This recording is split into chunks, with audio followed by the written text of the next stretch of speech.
Supreme Court nominee Elena Kagan faces tough questions from conservative Republicans in her confirmation hearings. Critics worry she will be a doctrinaire liberal rather than an open-minded justice. Here's reporter Paul Strand from Washington. Republican senators are worried Kagan holds a liberal philosophy that judges should feel free to legislate from the bench, not just rule whether or not something is constitutional. Judges are to apply the law impartially, not take on social causes or cut down powerful interests.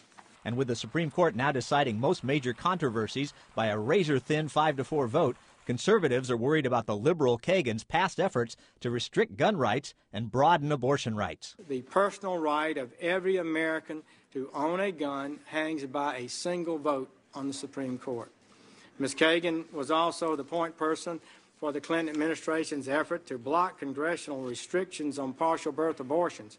That razor-thin margin was highlighted by the Supreme Court 5-4 ruling announced Monday that no state or city can take away Americans' right to bear arms. In my opinion, self-defense in America has been validated today. Other rights are on the line, such as religious rights and First Amendment rights. Another ruling announced Monday worried many Christian conservatives. The court ruled the Christian Legal Society at Hastings School of Law at the University of California could not restrict its membership only to those who honored its views, including that sex is only proper inside heterosexual marriages. Even some gay groups sided with the Christians, worried their rights too could be restricted. Whether it's the Christians wanting to express their Christian views or people who engage in same-sex behavior wanting to associate around beliefs about that and be able to share those views with people around them, that people should be able to have the right to associate with people of like mind and express an idea.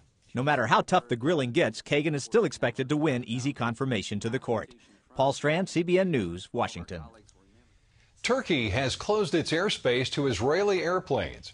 Prime Minister Erdogan says it's in response to Israel's raid on a flotilla in May.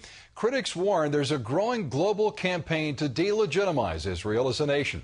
The second highest-ranking member of the Israeli government addressed a U.S. audience about the threats gathering against his nation.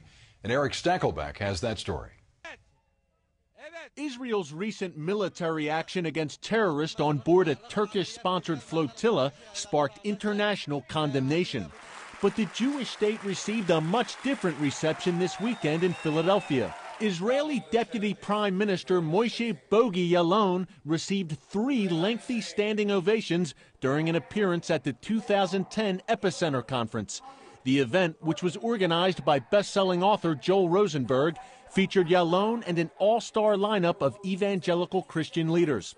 Ya'alon told the audience of 1,500, along with 20,000 tuning in via satellite, that Christians and Jews share common threats from Iran and its jihadist allies. And we are on the same boat, and we have to be united in dealing with these challenges.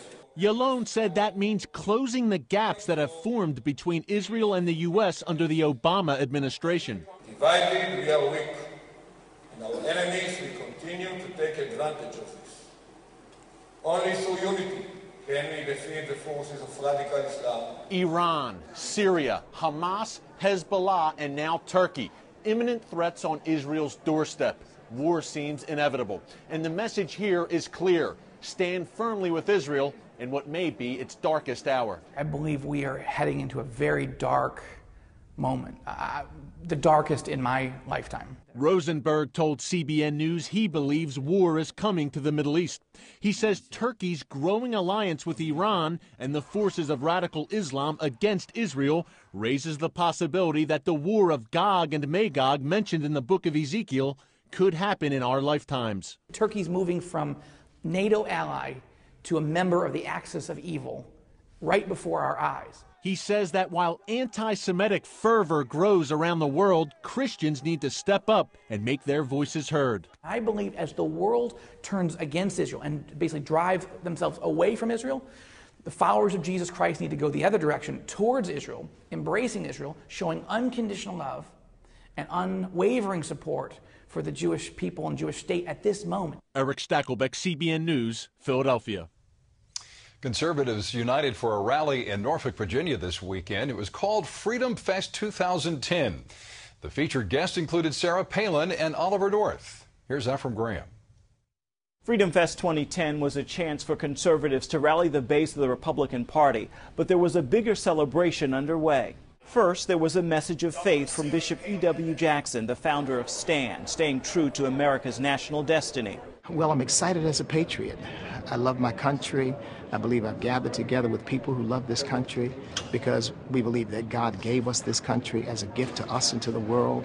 And I'm just happy to celebrate that with others who are of like mind. And then there was a celebration of freedom and the men and women fighting for it. We are the land of the free because we're the home of the brave. And 24 hours a day, every minute, every day of the year, these men and women, whether in our military or first responders here at home, are making sure that we enjoy the blessings of liberty. That focus made Oliver North the perfect keynote speaker for the event. He gave the audience a rare inside look at the war in Afghanistan. That we need to be worthy of the sacrifices that they are making.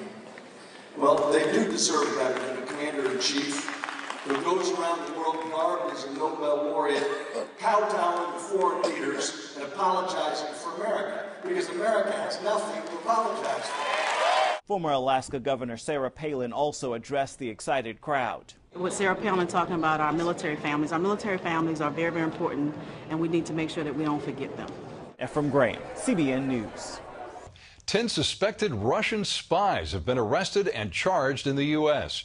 The group worked in pairs, posing as married couples. They lived in cities and suburbs all over the country, from New York to Seattle. The FBI says the group had orders from Moscow to develop ties in policymaking circles in the U.S.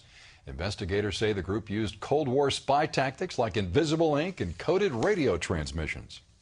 Dr. Ergen Kaner has been removed as Dean of Liberty University's Theological Seminary.